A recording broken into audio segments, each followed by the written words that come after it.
terima kasih pada seluruh pihak, Forkopimda, semua instansi vertikal, ya, dari BNPB, kemudian dari BPBA, Dinsos, Kementerian Sosial yang saya sendiri mungkin dua dirjen, berapa direktur ya, selama 2 tahun lebih ini sudah silaturahmi dan cukup banyak membantu.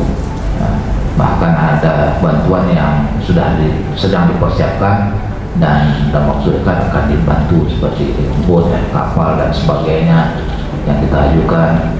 Semuanya untuk memperkuat masyarakat kita dalam menghadapi segala musibah ataupun segala bencana ini. Begitu juga di BNPB, ya, di BPBD kita yang bersama direktur, kemudian deputi, Pak, dan pimpinan BNPB dan lain sebagainya.